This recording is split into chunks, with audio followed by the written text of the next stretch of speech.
Welcome back to Gold Derby. I'm Christopher Rosen. I'm joined by Joyce Ng. And Joyce, it's time for another mailbag episode. Nothing else going on this week but this. Lucky number 7. hmm and we're recording it on the 7th. Wow. So We've got a lot of emails, Joyce. you say that every week. We just keep getting a lot. The viewers and the listeners want to write into us, and they could do so at slugfest@goldderby.com. And we'll read your emails. These are real emails. So you can be part of the show. We're going to start with a regular, though, Joyce. David L.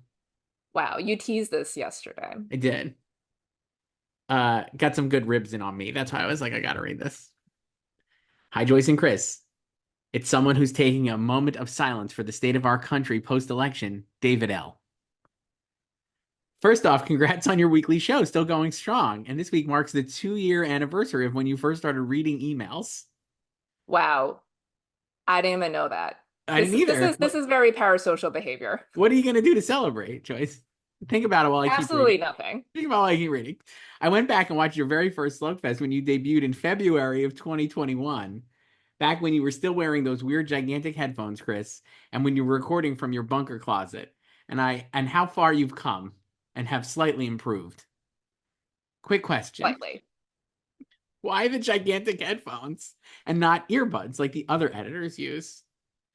I didn't think I could figure out how to connect the AirPods to my I don't computer. like AirPods. So I had these headphones, which I still have over here, but I Yeah, don't I use still it for this. I also have giant headphones. I mean, ideally we should be using headphones. I think if we were more professional and maybe in the Yeah, future we we're will not use professional. We're headphones. very But unserious. for Maybe we'll now, be no forced to use headphones. headphones one day. Anyway, back to the email. I had a great time at the Savannah Film Festival, and every fellow actor I had a privilege of meeting were so down to earth and kind. And I sat in a screening next to Gladiator costume designer Janty Yates. Love Since, Janty. since we're talking about the piano lesson this week, I will admit I fell asleep a few times during the screening of it. Moments where I came to were the scenes with Ray Fisher and Danielle Deadweiler, but I found the rest of the story to be quite mid. I decided to give Emilia Pérez another try since I didn't think it worked the first time, and I went into a showing at the festival and then walked out after 30 minutes to go see Cillian Murphy's beautiful Irish film, Small Things Like These. And that's where our story ends, and my relationship with Emilia Pérez stands. I really don't get why so many viewers keep defending this transphobic movie, but I'm looking forward to it underperforming throughout award season. I'm not anti-dicting, just a feeling based on the vibes. I finally caught up with Conclave, and I saw Juror number 2 on the same day, and had a great double feature. I'm confident since the reviews are stellar that Juror number 2 will definitely make AFI and NBR top 10 lists It will definitely based, make NBR. based on Clint's track record with those groups, and I could easily see the movie getting traction at SAG with Nicholas Hoult uh, getting in that 5th slot in Best Actor, like Adam Sandler for Hustle. Chris, finally, I have to ask, what on earth exactly did you love about Robert Zemeckis' movie here? I know you have really ridiculous opinions on films over the years, but this takes it to a whole other level. I wasn't turned off by the static shot, but the story jumps around so much with all the different timelines that it's so hard to follow. I also found the dialogue to be too on the nose, because you could literally play a drinking game every time someone comments on the passage of time. But hey, your taste is weird. Period. It's from David L. A lot of good stuff there. This is a You're good you're one. the one who cried it here, so I thought it was just fantastic. I loved it. I thought the whole story was great. I love the passage of time. I didn't think it was confusing at all. And I thought the way it jumps around was like really cool. So I disagree. Dot GIF. Um, but your mileage may vary. I've seen on Letterboxd a lot of people I follow who were in this age as me also loved it. To do with that what you will. But it's a Gen X film. I think it's like a boomer film, but it's also like Gen X. It feels like also like a sandwich generation film because it's a lot about like parents raising kids and then also having sick parents, which I unfortunately don't have. But I think if you're like in that range where you're like, oh, I have kids, but I also have older parents, you might be more Yeah. inclined to be like, wow, there's like a little You're profoundness you're to you're a this. tweener now. Yeah. So I thought it was like really good. And I love I thought all the text, like, I don't like, Robert Zemeckis has not made a good movie to me since Castaway. And I've watched all of those other movies and I think they're all like weird and don't work. But this, I thought the tech stuff really worked well with like his storytelling and the script. So, uh, what else from there, No, Joyce? well, Piano Lesson and Emilia Perez Catching Strays. Yeah, not a big Netflix fan this year for David L. And juror number two, well, we talked about this yesterday, actually, in the episode. I mean, Nicholas Hoult for SAG, mate, that fifth slot of That SAG is that going could to be totally weird. happen. They That need fifth to. slot of SAG is going to be weird. Yes, I totally expect because like I don't think Daniel Craig will get in. I never had him in there even before I saw Queer. I was like, that's not a SAG movie. So it's going to be, it could be Nicholas Hoult for juror number two. It could be It could be like Paul Mescal. Paul Mescal for Gladiator two. It could be Sebastian Stan for one of these two. It could be John David Washington for piano I lessons. I I had him in there like early on. I still think it could be Glenn Powell, who would also be like Sandler and Hustle. Um, Or maybe it's Jesse Eisenberg. and then you'll feel vindicated because you have him at the Oscars. I just think it's gonna, I can't wait. Or it could be Kingsley Benadir, Wilson Morales' fave. Yeah, I I hope it's can't wait. someone we have not named yet. Killian That'd be Murphy, more fun. I think that's like way too small. No pun intended. Hugh But Grant for Heretic. that'll be great. He deserves. It could be. It's gonna be fun. I cannot wait to see that Yeah, one. it better be someone we did not name. Uh, this one is from Jason. Hi, Joyce and Chris. Thanks for selecting my question last week. If you recall, I think Jason emailed about Here. Yes. To follow up, here are my quick thoughts on Here. Here. It's Bobby Z doing melodrama like Bobby Z does. The fixed camera is not that engaging. Our House is seriously a needle drop. The gods have been flipping a weighted coin on Zemeckis' film for the past 20 years, and the results always almost land on not great, Bob. Flight and the Walk not included. Literally not great, Bob. My question is this. Is Saturday Night the dumb money of the 2024 Oscar season? They're both Sony movies with weird platform releases and not strong enough buzz, despite leaning positive to carry it home. Granted, Dumb Money came out amidst both strikes, so some slack can be cut. Going off that, what are some movies from the past few years which bummed you out not to have received at least one nomination? A few for me are Waves, Detroit, Saltburn, Bones and All, and James Gray's The Fablemans, aka Armageddon Time. Are there any this year besides Goodrich that'd bum you out if it gets completely blanked? Either way, not every movie needs awards, and that's perfectly okay. Thanks for answering my questions. And if you can get to them and have a great week, much appreciated. That's from Jason. Wow. You also have a great week, Jason. That's nice. Yeah, I've seen that comp with Saturday Night and Dumb Money before. I actually think it's not an off comp. I think Saturday Night is better, but I also enjoy Dumb Money. And I do feel like they're not dissimilar. Yeah. Like I guess it's like with Saturday Night, it has like the built-in IP, so you probably expect it to do better. yeah. But yeah, Dumb Money was way more quiet. It just kind of dropped after TIFF last year. Dumb Money I never even saw until it was on Netflix. I think after the Oscars, maybe I watched it and I was like, this is fun. It's a really solid movie. I greatly enjoyed it. But I think Saturday Night is better from like almost every aspect. Like I think the crafts are much better and more detailed. Like Saturday Dumb Money feels like there's not a lot of, I don't know. It's like an engaging watch, but there's not a lot of like detail. Like it just is like I don't want. I know you're gonna get. I don't want to say it's like a TV show, but it feels like a TV show, and Saturday Night feels more like a film to me. It's rude. I know you're gonna say it's rude, but Such a snob. I don't think that's wrong. How about these last few years movies that have not gotten at least one nomination for you? I don't know. I mean, honestly, I don't really care if they don't. It's like I'm like, oh, that sucks in the moment, but I get over it very quickly. Um, how about Air last year? That's a great one. Yeah. Really good. hmm I'm looking for me. Let me see. Hmm. How about Nope? Did that get any nominations? Nope. Oh, you really liked It Nope. was great. I would So say that. Uh, Yeah, I'll go with that because a lot of the ones that Jason here mentioned, I think, were really good too. yeah. Waves, Saltburn, and Armageddon Time, Well, especially. you love Saltburn Great movie. and Armageddon Time. Remember when you predicted Jeremy Strong and Anthony Hopkins at SAG for Armageddon Time? They both should have got in. It's a great movie. Completely misunderstood by the cultural discourse, and then just kind of got ignored because people felt like they maybe had to be pushed into silence about why they thought it was good. What are you going to do? The new James Gray movie sounds great. Did you see that last week, Joyce? Obviously, I saw it. A reunion, Jeremy Jeremy and and Adam Ann Driver and now. Adam Driver. Adam Driver continuing just to work with every great filmmaker. Love it so I much. can't wait for that press tour.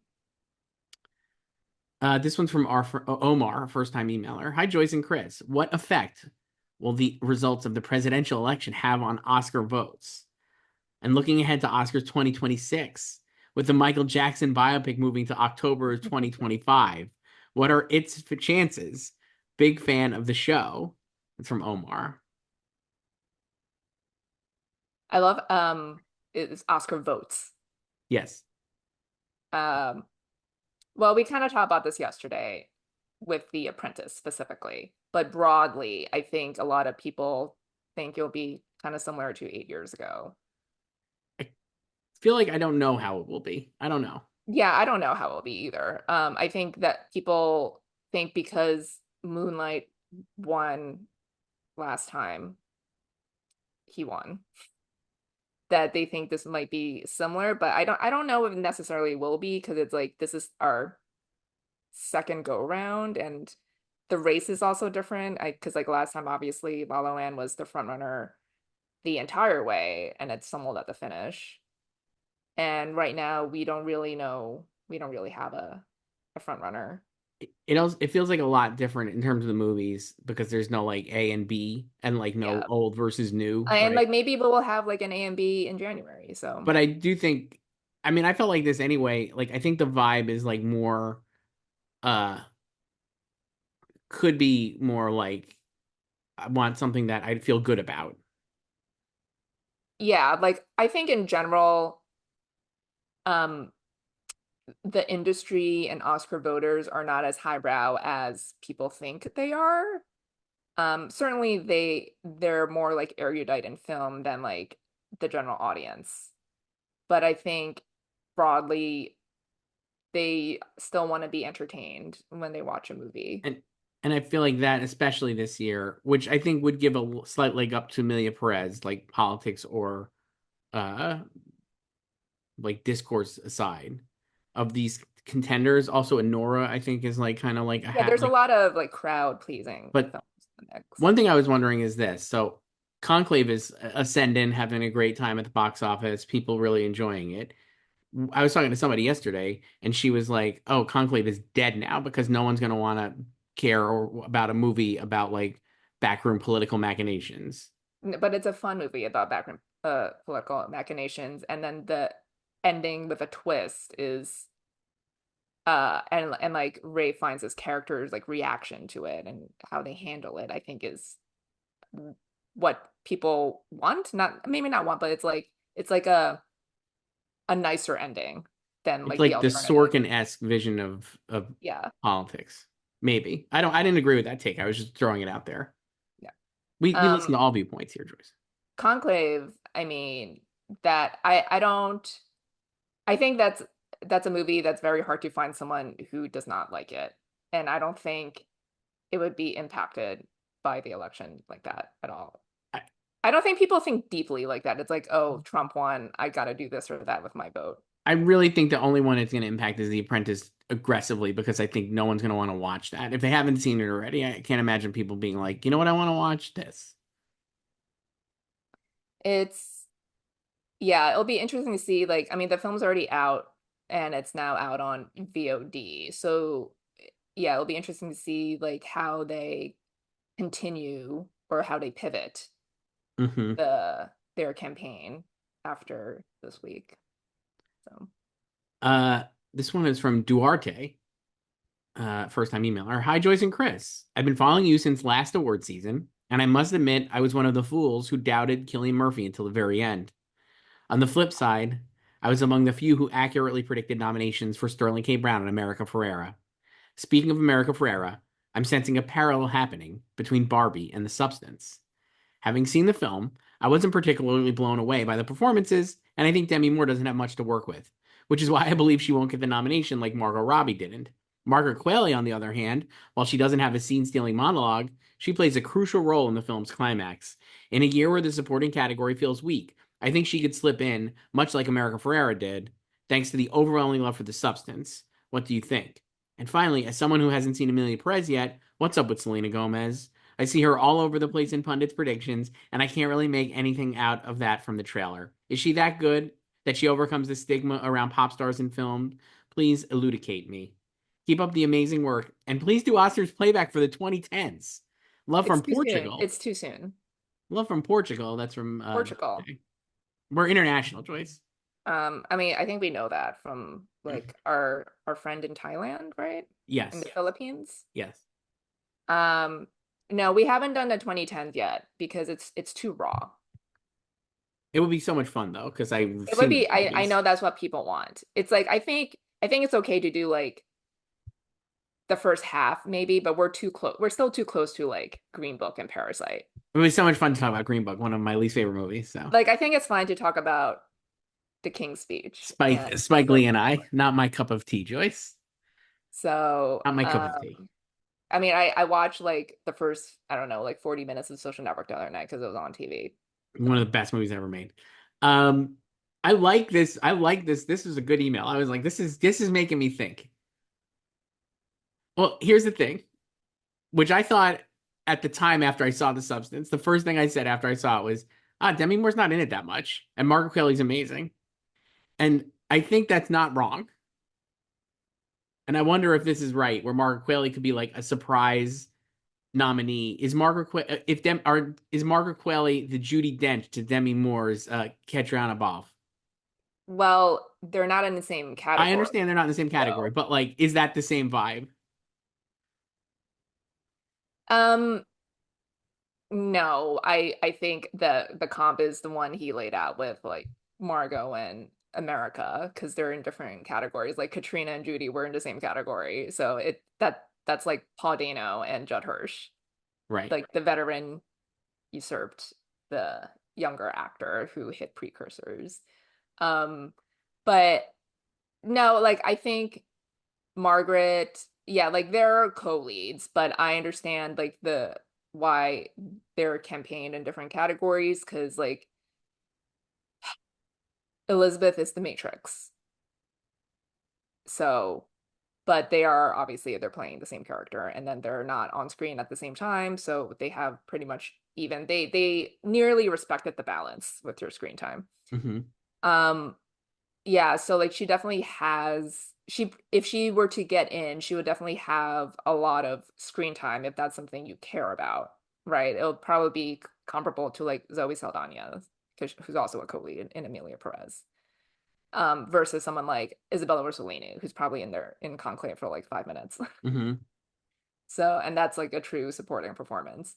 Um, yeah, I think it's still hard to say like how the substance would play. I think right now, obviously, a lot of the focus of the campaign is on Demi and like Margaret is not I think like especially online like the conversations about like Demi's performance and like getting her to nomination and her comeback and everything and it's not really that much about Margaret but I think she can definitely get in because she's she is a two-time Emmy nominee and her first nomination for Fosse Verdon was somewhat of a surprise so I kind of feel like she could be underestimated in that same way if she were to pop somewhere I have her getting at the Globes and she can probably hit like Critics' Choice too. And I like we mean said maybe even yesterday, SAG, so and maybe like New York Film Critics Circle, like if that's a cool the winner for cool them. winner. I mean like Demi could be the cool winner too.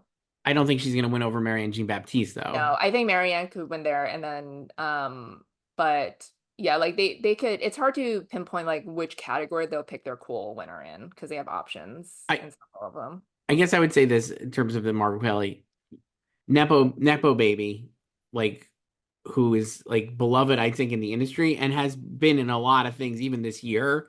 And like you said, success at the Emmys already. I think the industry actually really does like her. And the category is much more flexible than Best Actress. Like if Demi Moore was in supporting actress, I'm not saying that she should be, but I'm just saying if it was flipped, let's say that the movie's about Margaret Qualley getting old or whatever, and like Margaret Qualley's leading Demi Moore supporting, I think we would be much more likely to have Demi Moore in supporting than we do in Best Actress, just because of the Yeah. what the category looks like. I do think they like the substance, it seems, or at least anecdotally. And like we said, I think it's playing better than you would think for like a body horror movie. Uh, I don't know. I could see her getting in. I really could. I could see putting her in. We talked about this a lot. I think Selena Gomez is on the fringe. I have her in. I think it makes sense that she would get in because she's the heart and soul of the movie.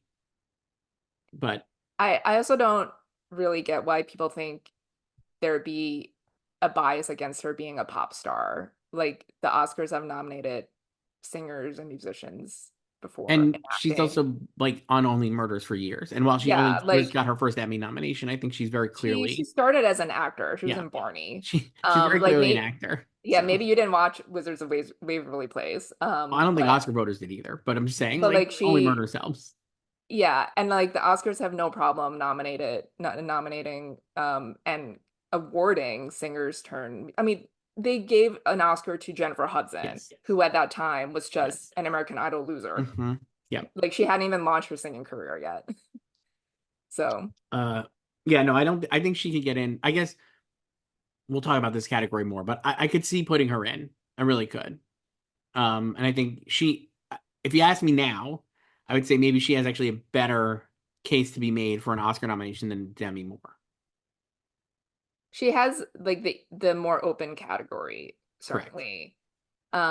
I do wonder how differently we would be looking at um the substance as a whole if it went drama at the Globes, because I think a lot of people would be predicting Demi to win the Globe there. Mm. But now that it's in comedy, she's probably third. I even if she was in drama, I still had her third behind Angie and Nicole. I know, but it's like the perception that like she Okay. could win the Globe. Like she has an Right. She easier path to could. win the drama Globe, and if she were to Okay. win, that would give her a boost, Okay. obviously, because she Okay. has hardware and she would give a speech on TV Right. in front Love of a her speech. peers. You know I love a speech. This one's from Jordan. Joyce and Chris, I haven't messaged you since I was trying to convince you that Danielle Brooks would sweep the awards for The Color Purple. Did you watch the ceremonies? I was wrong. I watch and listen to many film channels and podcasts, and the one title that keeps being brought up is The Substance. Am I overthinking this? But because of how much it is being brought up, do you think this is a good thing or a bad thing for the film? In your experience with a movie like this, will this have any presence at award season at all? Or do you think we just have to wait for nominations to come out for Globes, Critics' Choice, SAG, BAFTA to think, yes, The Substance is an Oscar film? My gut tells me Demi Moore in makeup and hairstyling at the Oscars. I actually think the makeup and hairstyling would help Demi because of all the physical transformations. And despite what I hear of Moore being a movie star, quote, I generally feel it's a bit wonderful performance. Maybe voters will too. Finally, I just saw Conclave and I loved it. So much fun. Possibly the most watchable film I've seen this year. Also, if Wicked is received well, I can see Jeff Goldblum getting a Globe or SAG nomination just for fun. Thoughts? Thanks for all you do. That's from Jordan. The substance again. It's very popular, Joyce. I think okay, so last week, right? Yeah, I talked about this last week. Like I went to a screening and it was for voters basically, and I talked to an Academy member there, and he was older and he knew nothing about the movie before he watched it, but it was just like, Academy screening, and he liked it. So I think it's um playing better than you might think with people or in like older people, because Yes. it's really not that gross. It's not a horror It's movie. really not that gross. And like, I mean, the last act I think is kind of long and it's like really silly, but and that's it's bloody, but it's not like scary, you It's know? so over the top, you cannot take it seriously. And I also think because it's being talked about a lot that people might also have FOMO. It's like you hear your fellow voter or friend talk about it. It's like, oh, I gotta check it out now. Like, why are they talking about this? Or you just see something about like Demi Moore or whatever, and like what is she what award she getting somewhere? I don't know. But it's like, oh, you see a headline, it's like, oh, what for what? And it's like, oh, this movie. I heard about that 2 months ago. I didn't go see it. Hmm. But maybe now. And like a movie, they're still, even though the movie is obviously still in theaters and it's now streaming on movie, they're still doing screenings. Hmm. So they're very proactive about this. It it feels like the cool movie of the year. That, like you said, I think people want to see it and like it and talk about Yeah. it. I mean, I don't know how it'll do at the Oscars. I think it can definitely get into makeup. And obviously, as we said, like acting is in play, but that would also depend on precursors too. I I think makeup. I have a winning makeup, which I don't know if that's true, but I put at the top. Um, I think screenplay is very likely to get in. That's a soft category. And while you were saying like the last act is long and maybe the screenplay isn't as tight as you want, and maybe Corley Farjay should get in for directing, it won screenplay, it can. And I just feel like it's such an easy one to be because it's like, oh, it's such an original vision and like that kind of thing. And it's like, again, the cool movie that maybe gets in for screenplay. So I would say that. And then I think Margaret and then Demi would be the other two. It could get in, it really could get in for Best Picture, because like we said, the bottom of Best Picture is very fluid, and this feels like a movie that people would really passionate about, and maybe it gets in. Um, I don't have it yet though, but would you say like if you had to pick between these two movies, Nickel Boys versus The Substance? I think you have Nickel Boys still, but do you actually like? Would you like? I think maybe The Substance has a better shot than Nickel Boys. It feels more both passionate and broad appealing. Um, yeah, I think, well, because like right now it definitely feels that way. Hmm. And then because we don't have as much information to go off of with Nickel Boys, like it's Hmm. really just the critics have seen it and it's not out for another month to the general public. Um, but I mean they could both get in. So Maybe it's very open at the bottom. Um, And Conclave, yeah, great. It's in. We know. It's great. And Jeff Goldblum for Wicked, no. Very fun, but no. We saw it last night. We'll talk more about Wicked in a little bit. Got some emails about it, Joyce. Love Jeff Goldblum in the movie. Most on the nose casting ever, and still worked for me. it's completely fine. His performance. This one's from Amir Taha, who emailed us at slugfest@goldderby.com. Hi, Joyce and Chris. I don't know why I forgot to email you last week, even though I had a lot to say. So I'll just include some of it here. The trailers for Queer and Josh Oppenheimer's movie The End came out. Queer's trailer looked pretty good, and The End just seems like a very strange film. It's apparently an apocalyptic musical under icebergs. Absolutely wild. How do you think it will do with general audiences and even critics? Aside from the trailers, Wicked had its first screenings in the last couple of weeks, and the reactions are amazing. I instantly put it in Best Picture, and I'm thinking of Ariana Grande too, but I'm not sure. Is it true that the film came in around 3 hours? Also, how likely is it that Glicked will be the next Barbenheimer? The campaigning for Wicked is reminiscent of Barbie's, but the big question mark here is how will Gladiator 2 do at the box office? Early tracking have it opening between 55 and 65 million, and I really don't know how likely those numbers are. Chris, you said that this film will make $1 billion. I think that's very unlikely considering the fact that Moana 2 will come out the following week. Also, is it safe to say that Saturday Night Live is completely out of the conversation for awards recognition? I haven't seen the movie yet, but it looks so good, and I really hope it gets a nod for picture and screenplay, but people just don't seem to go see the movie. The buzz around it has been dead since its release, and it just seems like part of history and nothing more. Oh, by the way, I got to watch Wild Robot last week, and it was amazing. I hadn't cried with a movie in so long, and this movie made me burst into tears like a child. It absolutely deserves to win Best Animated Feature, but can you see a world where Emilia Perez doesn't win song and Kiss the Sky wins? It's from Amir Taha. A lot of good stuff here. It's called One Wild Robot. Yes. Um, I mean, I have Kiss the Sky winning, so I have Kiss the Sky winning too, for sure. So that's bias because I love the movie. Hashtag bias. But I also have Kiss the Sky winning. And Wild Robot is great. Do you think so? This is what I mean, like in terms of like the election and Trump. Do you think like there's a world where a movie like Wild Robot, which has universally, I think, really liked, though it's animated, does it have a strong like if you're filling out your best picture ballot and you get to the end and you're like, I'm picking between Blitz and Piano Lesson. Maybe I'll just put Wild Robot because I obviously had such a great emotional reaction to it. And do you think it's something where like that movie could get in as like a but lower I tier don't think that has anything nominee? to do with the election. I think it's just you picking a movie that you like. Well, maybe it does because you're thinking of like I'm in a feel good state right now. Maybe like if a Kamala one, I'm like I'm all austere and I want to be like Blitz is great. No, but even if like Kamala won and be like, oh man, this is great. Like Okay, you're still in a feel good mood if okay. she had won. So Uh, Quickly here, the trailers for Queer and Op and the end. The Queer trailer is good. I think we talked about this. It shows all the good parts from the first act, which is the good act. Yeah, I think it's The a very well made trailer. Yeah.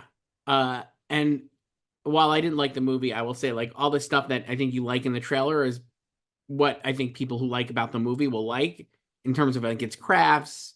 You could see like Daniel Craig's sweaty performance and like, it's all these I just didn't love the movie personally, but it did not work for me at all. Neither did the end, which I thought was not for me, People did not Joyce. like that movie. Not great, Pop. Um Wicked we could talk about, and we have another Wicked one, so maybe we should save that. But I actually, to answer that, it is 2 hours. It's like 2 hours and 40 minutes with the Yeah, it's credits. like 240. I don't think Wicked is the next Barbenheimer. No, I actually, we're also not calling it that. I It's also still don't think they're both getting in, even though I have them both in. And we could talk about that in a little bit, but I'm not sure one gets in. Uh, we'll see. I think they'll both do well. I think they'll both do well at the box office. Yeah. And Saturday night, this is like a requiem for Saturday night. It seems like it's gone. I don't even have it in score anymore. I don't think. I think I took it out everywhere. It's yeah, I mean, I was low on I like the movie. I was low on it anyway. I think I still have it in score, but I, I mean, I don't even after Telluride, if we go back to those episodes, I said to you I didn't think it was getting in for Best Picture because I just didn't believe. And its play was like screenplay and maybe yeah. some crafts, but And then everyone thought it could get a boost if it placed at TIFF and it and it didn't. didn't. So So we'll see. Uh, this one is from JJ Joyce. Hi there, my name is JJ, and I'm a longtime listener and a huge fan of you and Joyce. Joyce, and Chris. Love your fun banter and substantive chats. are It's they though? truly, yeah, it's truly a pleasure to watch and listen to you every week. Joyce, as a fellow tennis superfan and an Oscar nut, I just want to say that I always like and comment on your tweets on X, and I think they're great. Your commentary on all things Rafa, Casper, and the like always make me smile. My fave player, not named Roger Federer, was Dominic Thiem, and I'm Team. so sad that his career is over. But Same. hopefully, we'll see more of Domi in some capacity in the future. I hope he does commentary. I don't know if I want him to coach, but I think yeah, commentary would be nice. Just to hear Uh, from him. He had a wrist injury, which mm. was really bad, so he retired this year. He was only 31. So Two questions. First, it appears to me that Best Actor Daniel Craig may be duking it out for the fifth slot with Paul Mescal. That is going under the assumption that Timothy Chalamet is slotted into the fourth right now, sight unseen. And while I thought Sebastian Stan was great in The Apprentice, that film and its box office disappointment and A Different Man's near non-existent presence makes me feel like he's on the outside looking in. So to that, it's Daniel Craig or Paul Mescal. If pushed for an answer right now, who is it? My second question gives me a chuckle. What's the story behind referring to the wild robot as one wild robot? LOL. I somehow missed what that's all about. I mean, I don't even know what episode that was in, but that's because of your daughter.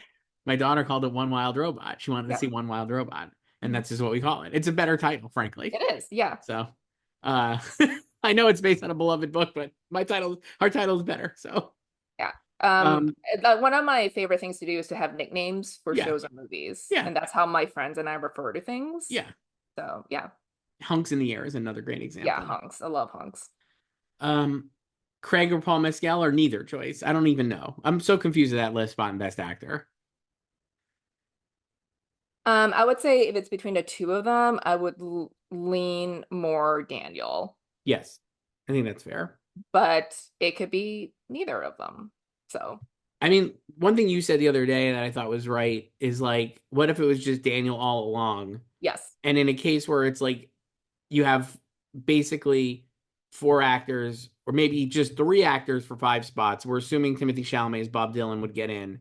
And then in the last spot, we're trying to overthink because Queer is not for everybody. It's a smaller film and blah, blah, blah. But in the end, what if it's just Daniel Craig? Because like they don't care. They're not putting that much thought into this to find an alternative. yeah, And they're looking at the Gold Derby odds, and Daniel Craig's in fifth place, and they're just like, "Well, Daniel Craig, duh, I like him. I love Knives Out. The movie, this one's not great, but let's get him an Oscar nomination. I mean, very possible. yeah. So it it's kind of like, not I guess you could call it, it'll be like a default in a way, but not really, because you still need to get the votes. It's Uh, not like he's getting it with I'm no votes, I'm clearly overthinking that category since I've put every single male actor in this spot. What would it like? You don't have Craig either, I don't think, right now, right? No, I still have Seb in there. I haven't touched this since Tuesday. To go back to Craig? What would you need to see, or what would make you think to go back to Craig? Well, we talked about this a little bit yesterday too. Like one of the tricky things is now is like a lot of these precursors have more than 5 spots. So it's like Daniel could hit all of them except Zach, because I don't think he'll hit there regardless. But he could be in 6th place in all of them, Hmm. and then he could still miss at the Oscars because it's 5 and you need the number ones. Like, do you think he'll get the number ones too? He I guess. might, I mean, I feel like you just honestly. need like enough like you need enough more than the person in 6. Hmm. You don't need more than the people in front of you. Um, I yeah, like it'll just depend on like how like the precursors shake out and um this is me convincing myself to just go back to him. But I think the other thing that's like we talked about this, and I think about this a lot with like looking for an alternative for best picture winners, right? Like in the past when it's been like kind of close, and you're just like, there's no consensus number two, and so like of course this movie's gonna win, right? So with this race, there really is no consensus fifth person, and so if Daniel Craig is out in front. Like, yeah, Jesse Eisenberg might have a lot of fans, and I guarantee Real Peyton will be more beloved than Queer, based on the responses to the movie. But at the same time, maybe Paul Mescal is also liked, and then maybe John David Washington or Sebastian Stan from one of those movies or whoever. And then Craig is like the one constant, and none of the competitors could really knock him out in that case, right? Like, and he might have higher, even if he's got not number ones, maybe he does have number twos. So maybe I should just go. All of this is what I say. Maybe I'm overthinking this. I should you're just gonna put drop Craig Jesse in. right now. Yeah, probably not right now because I don't want to crash my computer, but maybe in a minute I will. I might go back to Craig. This one's from Aiden Joyce. Emailed us at slugfest@goldberg.com, also known as Harold and Maude. I love that you introduced him as Aiden first this time. Mm-hmm. Hi, Joyce and Chris. I hope you're doing well. It's really cool to see my local Savannah Film Festival getting more and more publicity. I got to see a great deal of films that won't be released here for a long while. Honora, without a doubt, is winning Best Picture and Actress in my mind. The overwhelming positive response to that screening was like nothing I've ever seen. My favorite movies were Nickel Boys and The Brutalist, but I think it would be more fun to talk about the ones I didn't like. While not an awards player at all, Joshua Oppenheimer's The End I found to be completely dreadful, an overlong and uninteresting slog with a generally bland filmmaking sheen. While I don't completely hate it, Emilia Perez truly confounded me with how this is seen as such an undeniable contender. Carla Sofia Gascon is very good, but the Zoe Saldana character left much to be desired, especially in the conclusion, and I was just not a fan of most of the wacky sensibilities in the musical sequences. I also thought Hard Truths was a little bit mid, and I think it's confused about how it feels about the Marianne Jean Baptiste character, and the story beats didn't flow at all. Mike Lee's Mr. Turner was perhaps my favorite film of that year, so for this most recent one to be so visually bland was also disappointing. And while I never thought I'd say it, I'm actually fairly excited for Wicked now. And I guess my question for you is, do you think Ariana Grande can actually mount a decent campaign to win Best Supporting Actress, considering the screen time, excuse me, and the scene stealing qualities that appear to be there? Lastly, Chris, after looking at your featured predictions, how in the world is Emilia Perez going to win Best Picture without a director or screenplay nomination? Thanks. That's from Aiden, Harold, and Maud. Have you added Ariana yet since we So I told them? didn't. Let's start at the bottom. I actually added in Jacques Audiard for Best Director since we talked about this yesterday because I still have a million present first. I don't actually believe that any of these movies are going to win right now. I guess if you ask me what feels like the most obvious winner, it would be Emilia Perez, but I don't believe that. Nor do I believe Anora, which I think is one of the great movies of the last like 5 years, and my favorite movie of the year by far, is going to win either. So I'm not as confident in Aiden as Aiden is. But I did put Jacques Audiard in for director because I did have it missing editing, directing, and screenwriting, yet still had it in first for picture, which seems impossible, even in this current state of the Academy where it seems like they're more welcoming to picking the picture, even if they're not putting the other categories in. It needs at least one of those. So I put it in for director because I don't think its screenplay is getting in. Um, I did not put Ariana Grande in yet. So we saw Wicked last night, Joyce. I can't believe you didn't put her in yet. And we have another email about it here coming up. So should we wait to do that? Or should I just read this other email? I mean, is it about her? This other email is about Cynthia. So let's start, I guess, with Ariana, and then we can go to this other email. I thought Ariana Grande is absolutely fantastic in this movie. Yeah. I mean, I always expected her to be because she's a great comedic actress. This is another person, pop star, who started out as a child actor. I think a lot of people just know her as a pop star, Hmm. but no. She was not, she's been on Broadway. She started out on Broadway. So, and she had two very successful TV shows. And she's always had great comedic timing. And especially in the first act of Wicked, that it plays to her strengths, like the comedic sensibilities and the timing, the one-liners and everything, and it's very playful. So yeah, she was definitely the MVP of the film. I'll be interested to see the second half next year when the whole vibe, like Act Two, is just way more dramatic in general, and to see Yes. her tackle that next year. But that's for next year. But yeah, she's really good in the movie. Super funny. I was like watching the movie. I was like, they should just remake Working Girl and have her do Mel. Like she was like giving great Melanie Griffith vibes. I felt like the whole time. Um, I was like also, so I think she's great in the movie. I think she's absolutely the best part of the movie. I loved her in it so much. She's really, really funny. Great physical acting too. And she's got obviously like a crazy voice. Just like the two of them singing in this movie is awesome. And like the live singing I felt like was like really cool. And I think you could tell that they're actually singing. Whereas like Maria, you're like, wow, Angelina Jolie is lip syncing this whole thing. Well, it's not like she could have been able to sing that in the first place, I'm but just saying, like it's a stark difference between somebody who can sing and somebody who actually can't. Um, I don't know if I'll put her. I just was like, so I didn't put her in yet. We talked about this yesterday. I want to was like I would have to drop either, assuming Zoe Saldana, despite Aiden's dislike of the movie or confusion about why people love it. I think Zoe Saldana is pretty safe, and I think Felicity Jones, despite my anti-diction earlier, is also pretty safe. Uh, so then you're left with Isabella Rossellini, Selena Gomez, Saoirse Ronan. A lot of people have Daniel Deadweiler, obviously, and Ariana Grande. I'm like, I don't know who I want to drop for Ariana Grande, and I kind of almost was like, is there room for Selena and Ariana Grande? we discussed this yesterday. And then also, is it too funny? And is that okay because it's supporting? But is it like it's such an obvious comic performance?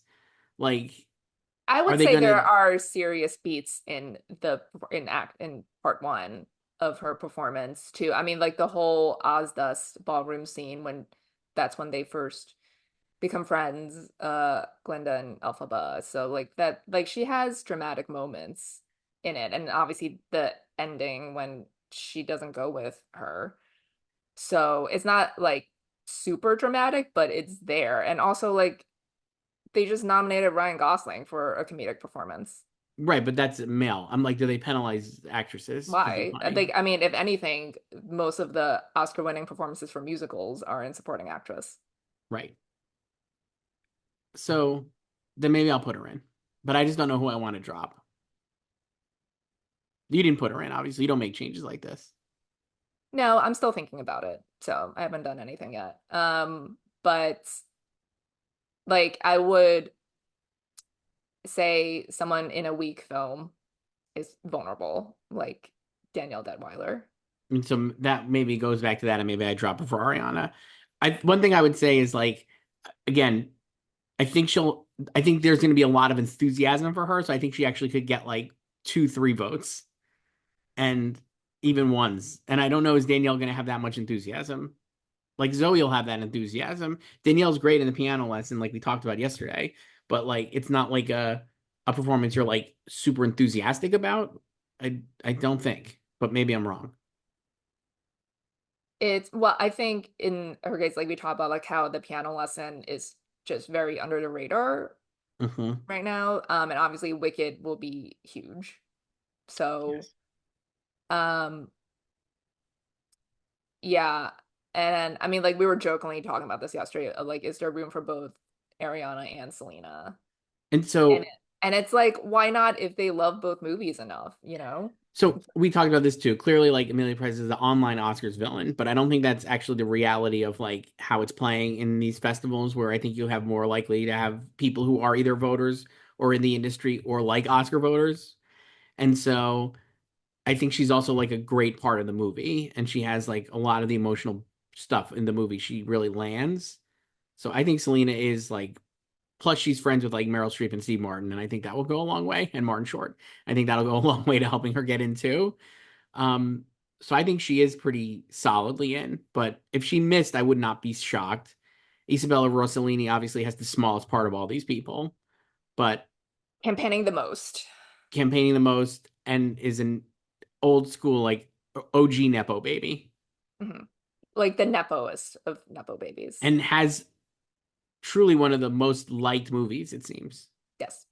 Like Amelia Perez is polarizing, I think, to people online, but it remains to be seen if the industry It's thinks very that. like a basic appealing. I think a lot like the general Yes. public who would watch it, I think there will like obviously be detractors, but I think it'll be a smaller group, and I think a lot of people would just watch it and enjoy it and move on, and they're Yeah. not analyzing it Yes. deeply like people Yes. online are. Yes. So then Danielle's out and I'll put, so let me change this now. Should I do it? You're making so many changes. I was waiting to do it Daniel live. Craig, Well, Ariana hang on. Grande. I'm doing that. I'm putting in Ariana. There we go. All right. So Maybe she's you'll in. bump her into the top five now because I think she's in eighth. Well, I have her in fifth, and then I'm gonna do Daniel Craig back in for actor because fuck it. I think I would need to put her in to get into the top I five. mean, put her in, Joy. She's really funny in the movie. She was really funny. I mean, my hot take has always been that Glinda is the better character. Hmm. I So, don't disagree. This one's from Eileen. This is another wicked one we had. Hi, Joyce and Chris. I'm curious what you think about Wicked. I really like the musical. I read the book a long time ago, but I don't remember much. However, the fact that they split it into two movies makes me want to hate it on principle. When has this ever been a good idea? So here are my questions. Having seen the movie, do you think they could have told the story in a single film? And number two, how are the performances? I can't say I was ever completely sold on Cynthia Erivo as Elphaba, though I think she has the vocal range for it. That's from Eileen. so it is silly to split it into two. Um, like I understand the musical being two acts, and it's like it feels like it's fine. This is like the Harry Potter symptom. Like they started it, and um, but I like there were parts like if it like towards the end where I'm like, okay, it's like I obviously know it's gonna end with defying gravity and everything. I'm like, let's just get to it. I'm like, it's 2 hours and 40 minutes. Like it could have been shorter. I was like watching it. I agree. I agree with that too. I was like, I don't understand. It never felt like I was never bored, and I actually Right. never Yeah, I was like never bored. I never It was really a great zoned movie. out. Yeah. Yeah, I never zoned out. But I was just like, one point I looked at my phone and I was like, it was 7:40. The screening started at 6 o'clock, and it's a 2 hour and 40 minute movie. And I was like, how is there another hour? They didn't even get to Emerald City yet. I was like, how is there another hour of this movie? Yeah. And it just felt like like I said, like it's not engaging, but I don't understand how. And it's the whole first act of the musical, if you're familiar with the musical, and they have all the songs, and there's no additional songs. It's not they No. added. So I was like, how is this not short? Was one of my things. Yes. Yes. And the other thing is in terms of splitting into two, it's not that it's like it doesn't it's not that it's just half a movie like Dune, you know what I mean? Like it reminded me a little of Yeah. Dune, I guess, but like it's also like for how long it is and how after the movie I didn't remember it either, like Eileen. So I looked at the Wikipedia for Act Two. And I'm like, man, there's 1,000 things that happen in Act Two in the second part. And I think they did not, some of these things, I think they didn't do a good enough job in the first one setting up. And I'm like, how do you not, like Nessa Rose as a character? I don't think that character is well served by the first part of the film for where she needs to go in the second part of the film. Yeah, like her and Bach, that whole thing. Yeah, it's like it felt like it was a misuse of the time. And like, And it's like that's like, I don't mind it being 2 hours and 40, but it felt like it was 2 hours and 40 for no really good reason. And like again, like you said, it was like very entertaining. You're never bored and you're really engaged. in the world and the performances, and everyone is really good. Um, but yeah, like they could have made the whole thing in like a 3 hour or 3.5 hour movie. I think it could have been 3 hours or like 3.5 hours, which then maybe would have been too long. But I also think you could have done like 2 hours. But if you're gonna make it like this, like I said, like a lot of the box stuff, like I just was like, oh, like there is a lot of emotional stuff in the second film that I don't know. I'll be curious to see. I guess I'll be curious to see how they actually make it work in part two. I mean, there's Um, also a time jump when in the second act. yes, yes, So but like still, like it needs. I think yeah. there needs to be like some build up in the second act. But I did really, I actually, I did enjoy it. I kept it in Best Picture. The one thing I kept watching it, uh, this is just we again, social reactions are allowed, I guess. I was like, is a movie with this? This is literally one of the things I mentally took note of. Is a movie with this many talking animals going to get a Best Picture nomination? I mean, it's not that many. It's Mm. like, It but was also like everyone is familiar with this story. Like we know no, I what know, Wicked but is. I'm like, is it movie with this many best? I just was like, it felt at times, it felt like almost too mainstream to me. It would be a very mainstream populist pick, but there's room for it.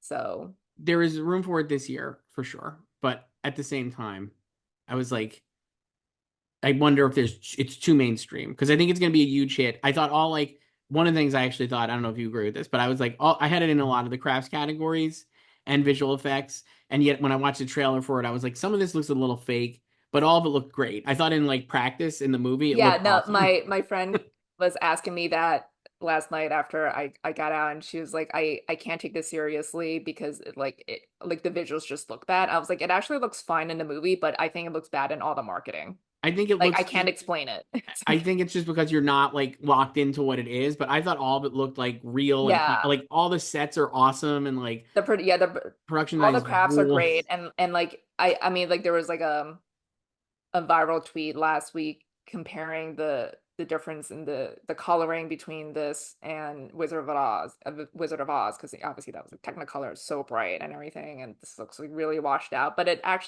looks fine in the movie. Yeah, it looks really good. Yeah. And the other part of your performances. So we talked about Ariana Grande. She's awesome.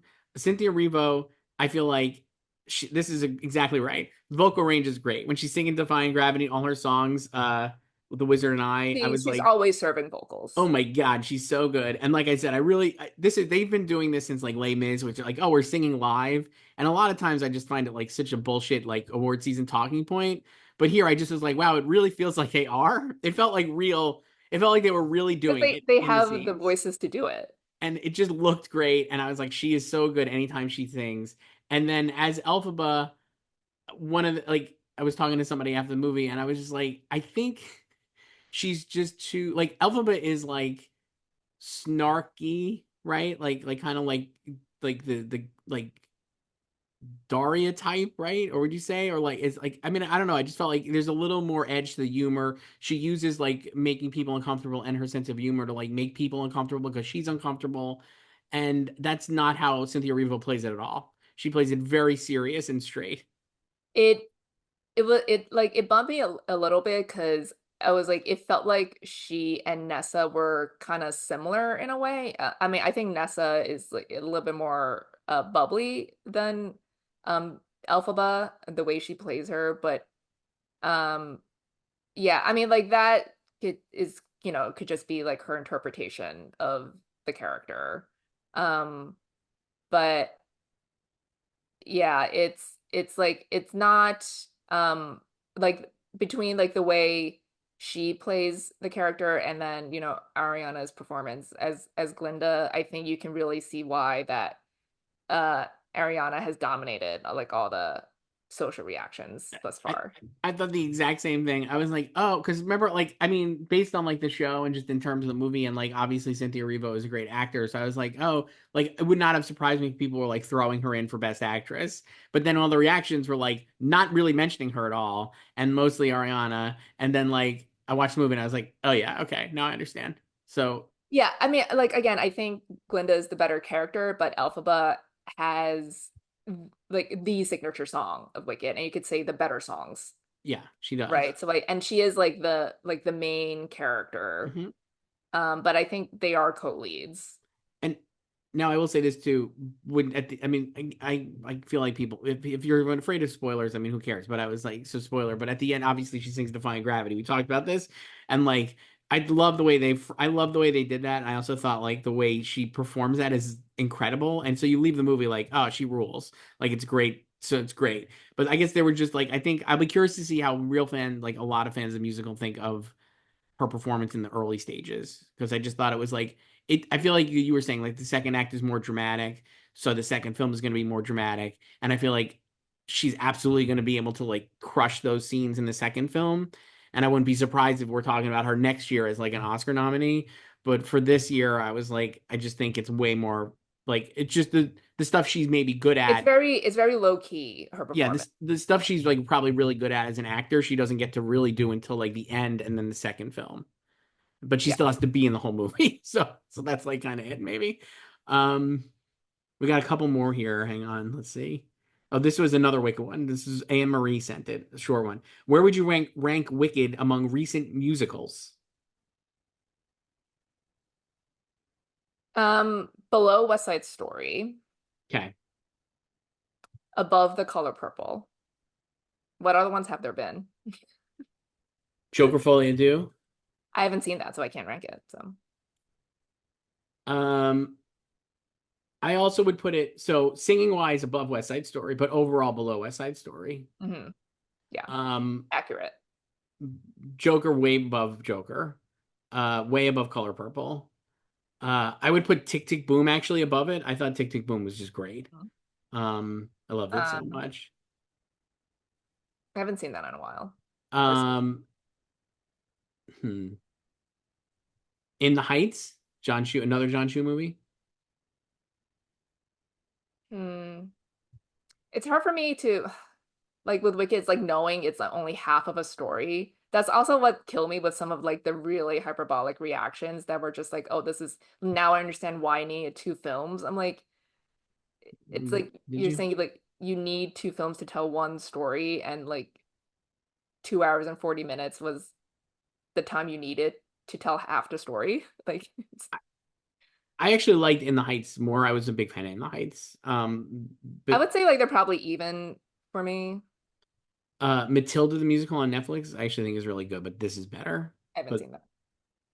yeah, no, so it's definitely up there. I still think West Side Story is like the best one though, and it's Yeah. better as a musical. I think it's better, and probably as a movie than Amelia Perez myself. But Oh yeah, this is I would put this above Emilia Perez for me. Wicked. um, let me see here. We're running. Maybe we'll go a little long because we just have like Do you have like a fave here you really want we to have go? like three more I really want to read.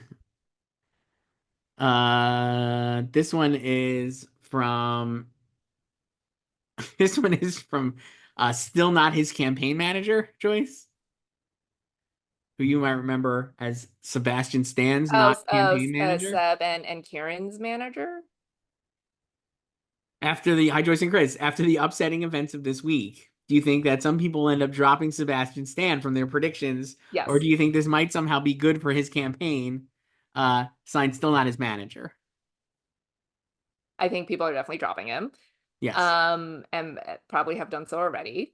I don't yeah, I don't know if there's a way it could become like a protest nomination for So him. before So before we like did like when we talked about it before the like I was like I really think it could become a protest nomination, but I just think that it won't. I also don't know if people want to even stand up in that fashion.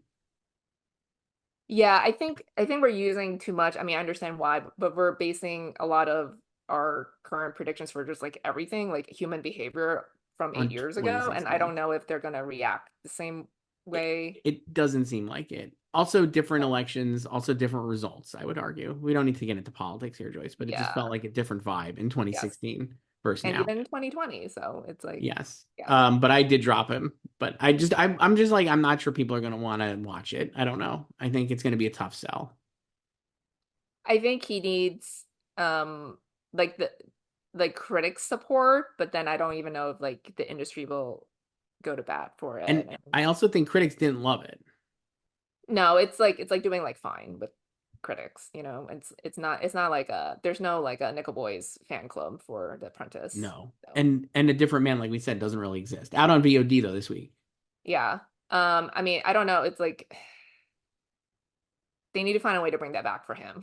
I guess the best thing about I can say for this, no matter what happens, is like I think there maybe tell me if I'm wrong, because we were obviously Sebastian Stan fans, but I think there maybe was a perception in the culture and maybe even some parts of the industry that he's just like a Marvel like kind of Yeah, we got guy. that question a couple weeks ago. And He's now so he's like disrespected and it's rude. so he was so disrespected. These are obviously undeniably good performances, no matter where they go from an award standpoint. You can't say that they're bad. If even if they don't get nominated for anything, they're still great.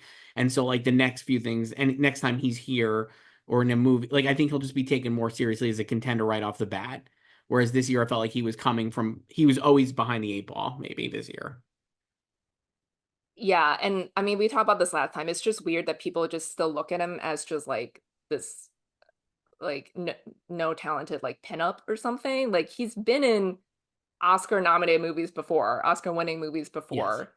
Like, and I feel like we go through this like every couple years when he's in like an awards player. It's like, oh, he can actually act, or he does something Hmm. interesting. Like he's always done interesting work.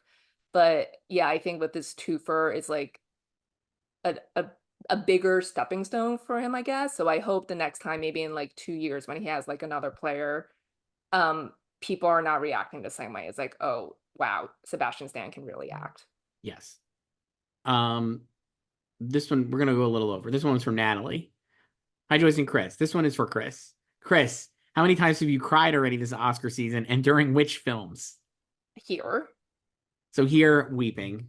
Wild Robot also cried. Those are the two big cry ones. Let me look. I'm gonna look at my letterbox and see here. Follow me on letterbox at Chris J. Rosen. Joyce, you should follow. You should sign up for I letterbox. don't have I know. Letterboxd, you know I know. that. I know. I know. Let's see. I teared up. Wild Robot in here, big cry movies. Which one did Uh, you cry more at? Here or Here I was like fully weeping. I okay. thought it was just like so good. um, I teared up a little at Inside Out 2 at the end. Not a lot, but like teared up. Teared up ones I would say was like Inside Out 2.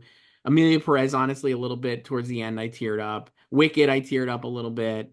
Why are Wicked, I you teared tearing up up. at Wicked? Wicked, I teared up in the Oz Dust Ballroom scene. I just like liked when See, that's an emotional scene, see, for I Ariana. really See? was like, I just like when people are nice to people. Like, So and you're gonna be weeping for part two next year. well, I mean, I did in the show, right? So, and that's, I guess, about it. I'm trying to look because I feel like not a lot of these I've been crying at, but those are like I did not cry at Unstoppable. I don't think. I don't think that's a crying movie, really. That's more Um, inspirational. Not Maria, not Blitz. Uh, let's see. Yeah, I would say that's it. So those are the big ones, and I don't know what else I'll cry at the rest of the year. Nothing really standing out. A complete unknown. I'm gonna be weeping. Oh, he went electric. Oh my God, he finally did it.